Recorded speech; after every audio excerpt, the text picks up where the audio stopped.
Setelah kekalahan dari Jenderal Iblis Ice Rock, maka Atu pun langsung mendapatkan kabar dari Takuto bahwa ada satu orang jenderal lagi beserta dengan 5.000 orang pasukan barbarian yang kebetulan sedang bergerak tepat menuju ke dalam wilayah hutan dari Minogra.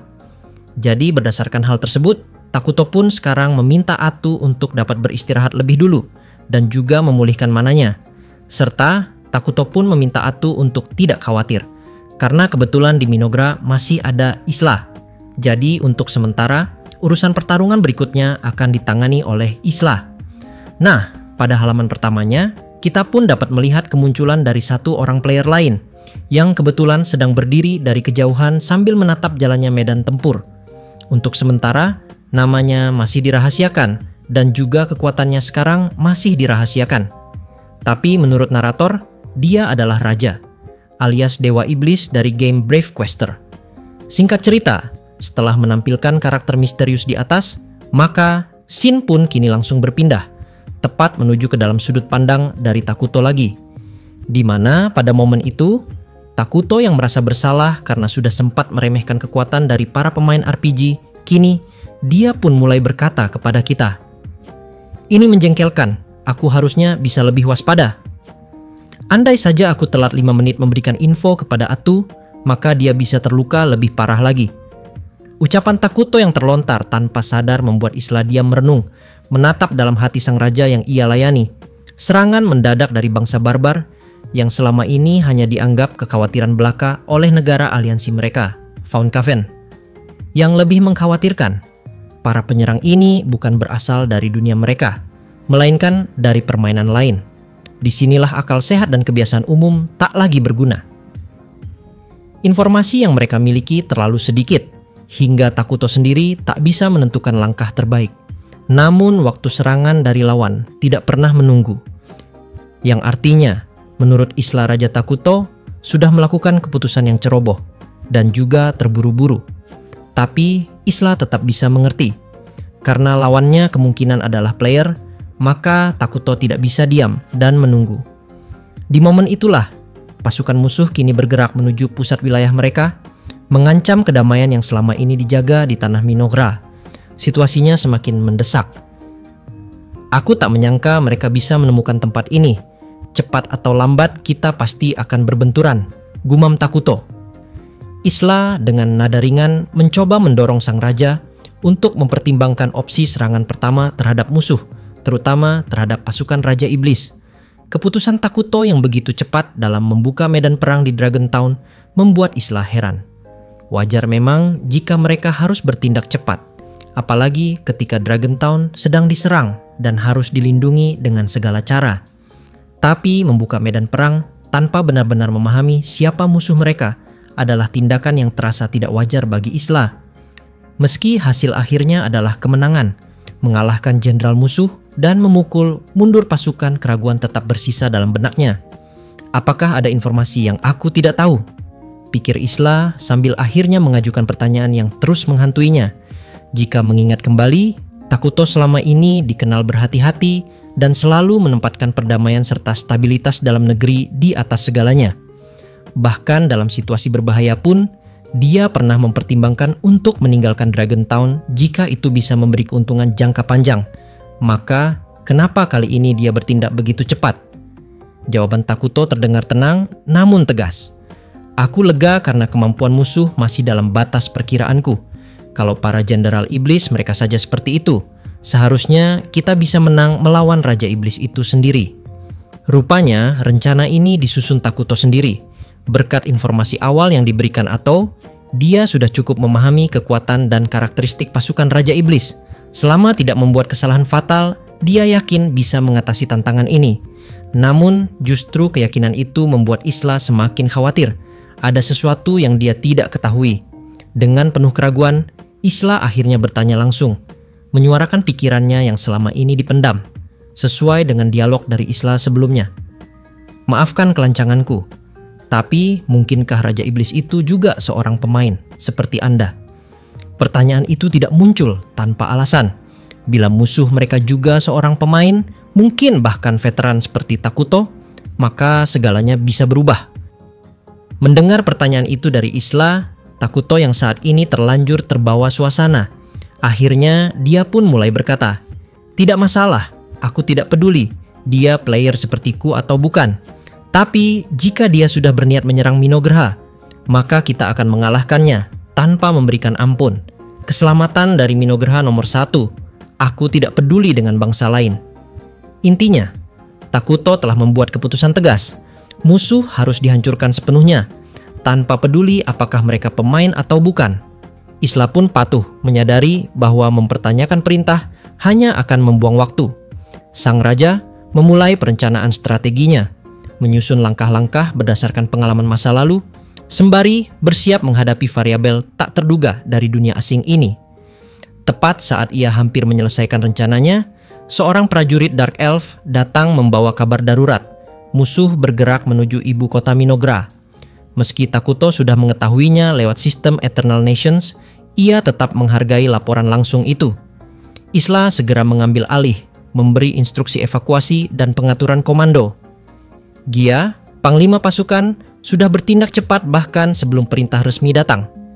Sistem komunikasi dan koordinasi pasukan berjalan sempurna, dan medan Daijukei memberi keuntungan besar bagi Dark Elf serta penduduk Minograha. Namun, Takuto sadar mereka sedikit terlambat mengambil inisiatif. Ia tidak punya pilihan selain membalas semuanya dalam satu serangan telak. Dengan senyum dingin, ia berdiri dari tahtanya, siap memperkenalkan kepada musuh. Arti sebenarnya dari nama Ira Takuto, sang penguasa yang telah menaklukkan Modern Nightmare dan juga menjadi peringkat 1 pro player dari game Eternal Nations. Pada halaman berikutnya, ceritanya pun kini mulai bergeser, menuju ke dalam persiapan dari pertarungan penentuan ini. Kota dalam kondisi siaga, warga sudah dievakuasi, posisi pertahanan darurat telah dibentuk, dan pasukan siap digerakkan. Medan pertempuran juga memberi keuntungan strategis berkat bonus dari hutan terkutuk dan tanah tercemar, yang membuat pertahanan lebih kuat. Secara teori, dalam game Eternal Nations, pihak penyerang butuh kekuatan 3 kali lipat dari pihak bertahan, dan faktor geografis ini akan sangat menguntungkan. Namun, pertahanan Minograha belum sempurna, fasilitas pertahanan belum selesai dibangun, dan kekuatan nasional belum cukup kuat. Jika musuh bisa memunculkan monster RPG secara instan, maka Takuto akan menunjukkan keunggulan dunia game simulasi. Dalam dunia nyata ini, produksi darurat tidak memiliki batasan waktu, memungkinkan produksi massal unit murah seperti Long Leg Bug. Unit ini memiliki kekuatan tempur 3, mobilitas tinggi, dan daya jelajah luas, menjadikannya mata dan telinga terbaik di medan perang. Isla menghitung kemungkinan mereka bertahan dan bahkan menang asalkan ia bisa mengalahkan jenderal musuh. Namun yang mengejutkan, Takuto tiba-tiba memberikan perintah mutlak. "Isla, ini perintahku. Aku akan memberikan seluruh kekuatan sihir Minograha padamu. Naiklah ke level tertinggi dan hancurkan semua musuh." Gara-gara itu, tubuh dari Isla kini langsung berevolusi menjadi semakin besar, serta Isla pun mendapatkan 2 kekuatan baru milik Takuto yang dipinjamkan kepadanya, yaitu Predation dan juga Parasitic X. Fungsi skill Predation adalah untuk kekuatan pertahanan. Gampangnya, Predation adalah skill lifesteal, sedangkan Parasitic X adalah skill untuk menyerang. Jadi, dengan 2 skill baru itu, Isla sudah siap. Menyaksikan semua perubahan yang terjadi kepadanya, Isla sempat terdiam, lalu dipenuhi kegembiraan yang memuncak. Perintah sebesar itu bukan hanya sebuah kepercayaan, tapi juga kehormatan luar biasa. Dengan tawa penuh gairah, Isla menerima perintah itu sebagai titah agung dari dewanya, dan bersiap untuk melepaskan kekuatannya sepenuhnya. Singkat cerita, tepat setelah adegan itu, maka pertarungan di dalam hutan Minograha kini akhirnya dimulai. Pasukan monster dari dunia Brave Quest bergerak menuju ibu kota Minograha. Namun, pergerakan mereka lambat dan kacau. Pasukan itu terdiri dari monster liar yang tak terlatih, tak bisa berbaris rapi, dan sulit diatur. Hanya iblis-iblis di bawah komando Fremin yang memiliki kecerdasan untuk memahami medan dan strategi. Tapi, mereka pun kesulitan mengendalikan monster-monster buas yang tak terbiasa bekerja sama. Di antara mereka, 2 iblis eksekutif bernama Ksatria Api dan Penyihir Api terlihat frustrasi. Mereka mengeluh tentang perintah bos mereka yang melarang membakar hutan, Meskipun biasanya taktik pembakaran menjadi metode standar mereka, padahal hutan yang mereka lalui kali ini jauh lebih aneh dan berbahaya dibanding tempat manapun yang pernah mereka masuki. Hutan yang mereka tempuh telah berubah karena efek kutukan dari wilayah Minogra. Pohon-pohon membusuk dan melengkung, bunga-bunga mengeluarkan cairan busuk, dan udara dipenuhi miasma tebal. Bahkan bagi iblis, pemandangan ini terasa mengganggu dan asing. Mereka mulai membicarakan misi mereka, yang katanya untuk menggagalkan musuh yang bisa menghambat rencana Raja Iblis. Tapi siapakah musuh itu? Tak mungkin seorang pahlawan, karena semua tahu bahwa menyebut kata pahlawan dalam pasukan Raja Iblis adalah tabu besar. Namun Ksatria Api dengan sengaja menyebutnya untuk menguji rekan di sampingnya, dan penyihir api ternyata lolos dari ujian tersebut. Dari situlah obrolan mereka memasuki topik berbahaya, rencana pengkhianatan Fremin terhadap Raja Iblis. Awalnya penyihir api mengira itu hanya lelucon, tapi begitu mendengar nada serius rekannya, ia mulai memahami bahwa situasinya jauh lebih dalam. Ada kemungkinan bahwa seluruh operasi militer ini dilakukan tanpa seizin Raja Iblis. Misi ini dan Fremin sendiri menyimpan rahasia besar. Ksatria Api mengingat kembali peristiwa awal saat mereka datang ke dunia ini. Tidak seperti monster biasa yang dipanggil belakangan. Para iblis berpangkat seperti mereka sudah hadir sejak awal. Fremin bahkan pernah berkata, "Mungkin aku yang terpilih." Sebuah kalimat penuh makna yang kini terasa mencurigakan. Potongan-potongan ingatan dan petunjuk yang samar mulai menyatu dalam benaknya. Ia merasa Fremin sebenarnya menyimpan keresahan besar, dan entah karena apa, ia pernah menunjukkan sisi lemahnya kepada bawahannya, sesuatu yang tak pernah dilakukan sebelumnya. Meski belum ada pernyataan langsung tentang pengkhianatan, semua tanda-tandanya mulai jelas. Fremin yang biasanya dingin dan penuh tipu daya, kini tampak menyimpan rahasia besar, dan mungkin telah bertemu dengan sesuatu sebelum mereka semua tiba di dunia ini. Ksatria Api akhirnya berniat mengungkapkannya. Sebelum Jenderal Fremin dan Raja Iblis datang ke dunia ini, katanya mereka bertemu dengan suatu keberadaan yang mirip dengan dewa. Dan sosok itu bilang kepada mereka bahwa mereka telah dikirimkan ke dunia ini dengan tujuan ... Ia terhenti. Kata-kata itu terlalu besar untuk diucapkan sembarangan. Atau lebih tepatnya, sebelum Ksatria Api membocorkan kepada kita tentang siapa sebenarnya sosok dari orang itu yang mengirimkan mereka ke dalam isekai, maka kemampuan bicara dan juga pengetahuan dari mereka langsung dibatasi oleh sistem. Gara-gara itulah, pertanyaan-pertanyaan besar mulai menghantui mereka. Apa sebenarnya yang terjadi sebelum mereka datang ke dunia ini? Apa yang disembunyikan oleh Fremin dan Raja Iblis? Dan apa maksud dari larangan dari sistem ini? Sebelum semua jawaban itu bisa diraih, situasi di lapangan mulai berubah. Sesuatu yang jauh lebih besar dari diri mereka perlahan mulai bergerak. Di momen yang sama, tim pengintai pasukan Fremin kembali dari hutan Dajukai dalam kondisi mencurigakan. Salah satu orc bernama Ode yang dikirim sebagai pengintai muncul dengan tubuh aneh. Matanya digantikan benjolan berdenyut yang mengandung parasit.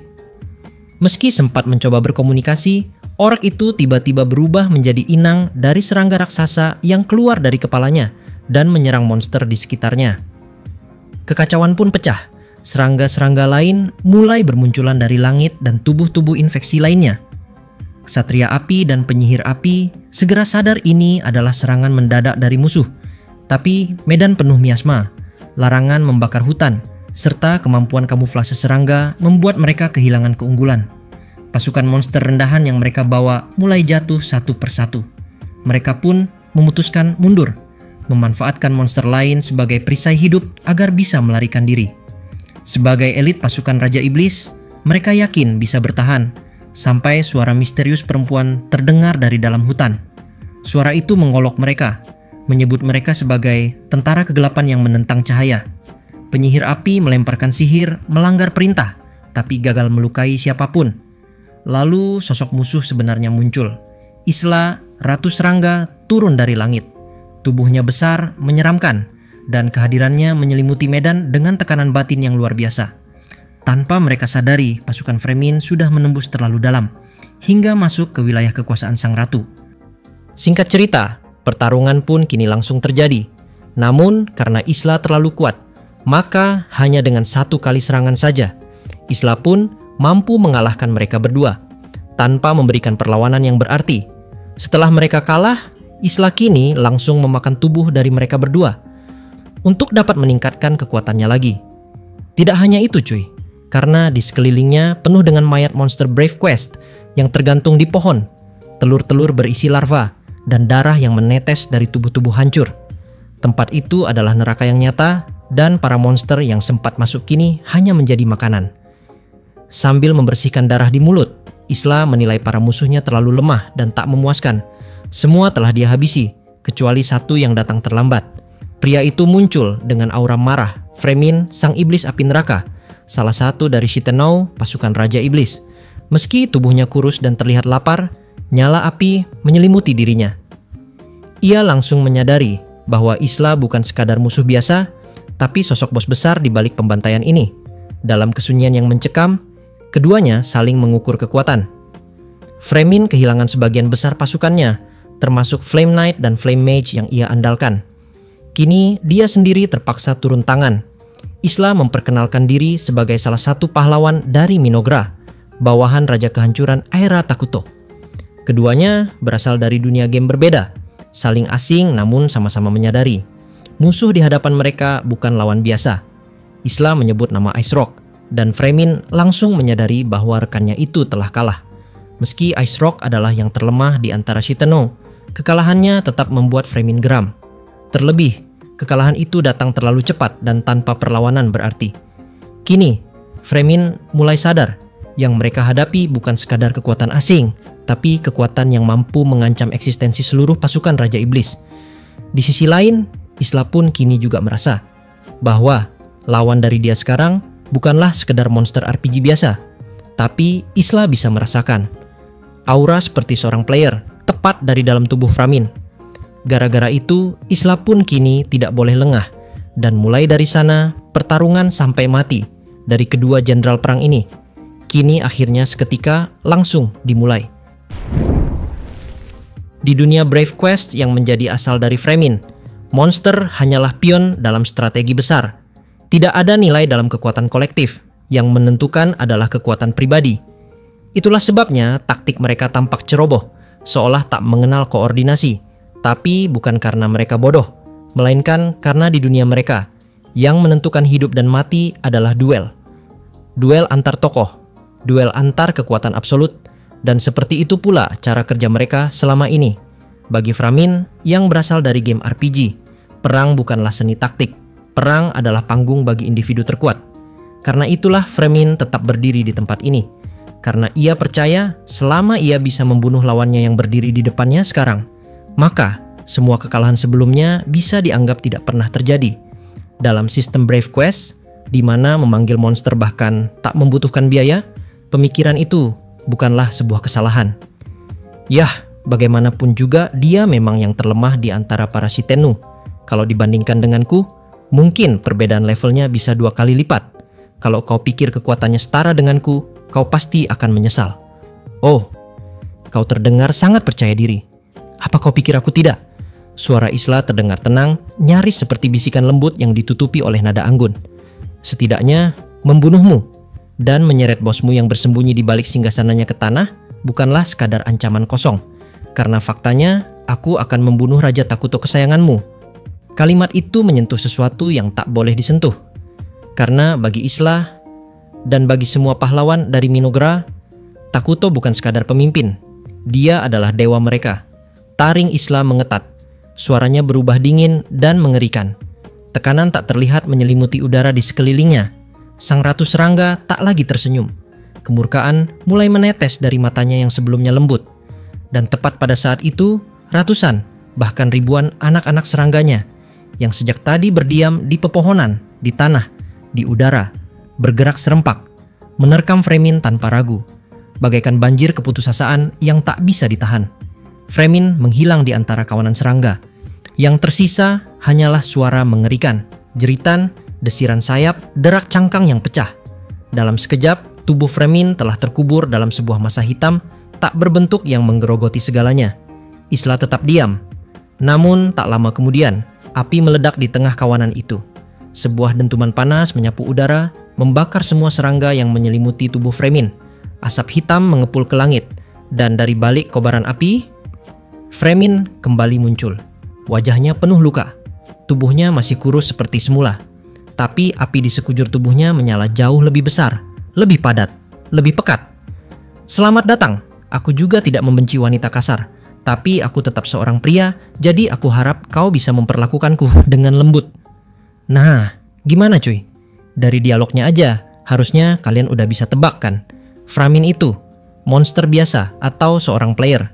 Dan dari gaya bicara Framin, kalian juga harusnya bakalan tahu siapakah kira-kira yang akan menang tepat di dalam pertarungan ini.